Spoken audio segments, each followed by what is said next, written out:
Pertama kali yang diperlukan adalah penyiraman. Jadi setelah pindah tanam ini teman-teman usahakan disiram sampai basah-basah. Jadi di sini di permukaan ini semua basah. Artinya semua terkena. Apalagi kalau teman-teman musimnya lari saja, nggak perlu tebal-tebal. Ketika lepas pindah tanam langsung dikejar saja pakai ini. Kalau yang memerlukan recovery, misalnya bibitnya kurang sehat, ada bercak-bercak atau batangnya tinggi-tinggi, kompres saja bos pakai ini, insya Allah bisa.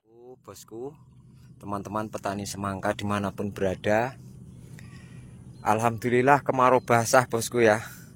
Hujan tiap hari hujan, ini katanya musim kemarau tapi tiap hari hujan. Puji syukur kita ucapkan untuk posisi pagi ini kita sudah menyelesaikan proses pindah tanam, salah satu proses yang awalan untuk budidaya semangka untuk kali ini di lahan bekas yang kita tanami lagi, bekas lah bahasanya seperti itu. Jadi bosku, pokok semangka ini sudah usia 9 hari, kemudian kemarin sudah kita pindah tanam, dan bersyukur juga setelah selesai pindah tanam hujan, jadi nggak perlu repot-repot untuk melakukan penyiraman. Artinya kesagaran atau proses kehidupan dari tanaman ini akan lebih terjamin ketika setelah tanam hujan. Apalagi posisi saat ini adalah musim kemarau. Dan bosku, salah satu kelebihan proses budidaya pakai tray ini cepat, perkiraannya juga mudah untuk bibit, dan alhamdulillah bibitnya juga sisa sekitar 10-an tray atau 1000-an batang untuk bibit lonjong non biji. Dan sedikit kita akan membahas gerakan-gerakan kita untuk merawat pokok ini. Jadi sebelumnya teman-teman petani semangka, bahwa kesuksesan budidaya semangka itu berawal dari sini ya. Jadi benih yang cukup, kemudian benih yang sudah kita pindah tanam ini sudah cukup di lahan, masih sisa. Ini salah satu keberhasilan awal untuk budidaya semangka. Jadi budidaya semangka itu diperlukan ketenangan pikiran. Jadi tidak gemerungsung, bahasanya seperti itu. Ketika benih kurang mau cari bibit lagi, mau ini lagi, akhirnya nggak bareng. Nah, kita nggak bahas tentang hal-hal itu. Yang kita bahas adalah persiapan perawatan, karena sesuai janji saya kita akan melakukan review dari awal perawatan, detail-detailnya kalau bisa. Kalau nggak bisa ya nanti teman-teman tinggal langsung di scroll saja, kita buatkan part 1 sampai selesai untuk lahan yang ketiga ini. Jadi lahan janda yang ketiga kita tanami lagi. Oke bos, untuk perawatan bibit sudah kemarin ya. Jadi ini sisa bibitnya usia 10 hari hari ini. Nah seperti ini, enggak panjang-panjang banget, aman. Semalam juga saya hujan-hujankan, ini enggak ditutup, juga aman dari bercak. Karena sehat, memang perawatan kemarin sudah saya sebutkan di part sebelumnya. Jadi teman-teman tinggal tengok saja video di bawahnya.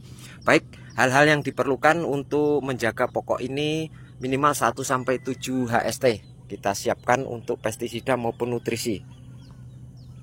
Sebelumnya bos, jadi setelah gerakan pindah tanam pertama kali yang diperlukan adalah penyiraman. Jadi setelah pindah tanam ini teman-teman usahakan disiram sampai basah-basah. Jadi di sini di permukaan ini semua basah. Artinya semua terkena. Apalagi kalau teman-teman musim hujan ini telaten di kocor manual, itu pastikan semua sudah lembab. Jadi semua sudah kena air. Jadi nanti kalau panas dia sudah ada pertahanan untuk tidak layu. Yang penting kuncinya itu dulu, gerakan pertama ya.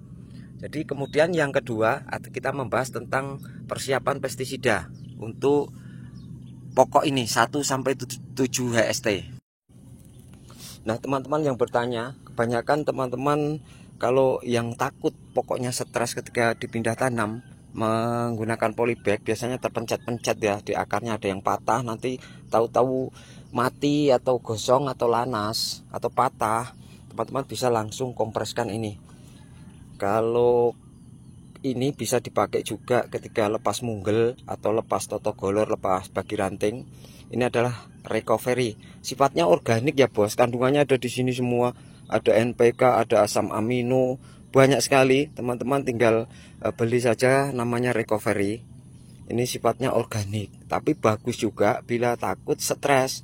Jadi Spraynya lari saja, nggak perlu tebal-tebal. Ketika lepas pindah tanam langsung dikejar saja pakai ini. Kalau yang memerlukan recovery, misalnya bibitnya kurang sehat, ada bercak-bercak atau batangnya tinggi-tinggi, kompres saja bos pakai ini, insya Allah bisa recovery dia.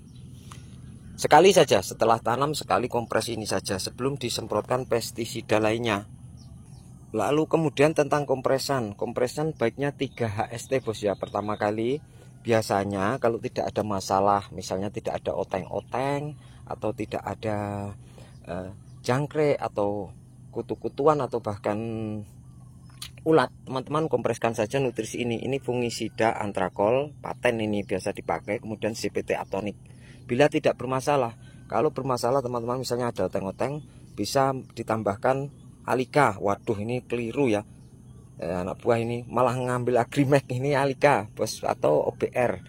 Bisa pakai Deger juga, itu untuk membasmi oteng-oteng. Dosnya ikut pada panduan saja.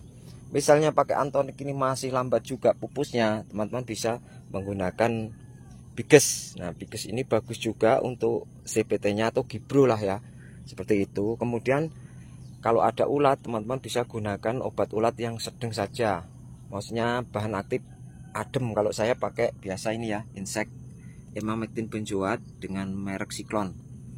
Nah, ini saja untuk pestisida yang perlu kita siapkan untuk awalan tanam semangka. Sembari diperhatikan durasi air. Kalau masih belum rata basahnya, cublesannya belum merata, teman-teman tetap lakukan pencublesan dan perataan pada air. Kemudian tentang penyuntian atau pemberian nutrisi pertama kali, teman-teman kalau teman-teman ingin menggunakan Ultradap, dosisnya 1 sendok saja yo per tangki, karena ini ada N-nya, ada fosfatnya. Jadi kandungannya cukup panas Ultradap ini, apalagi untuk bibit.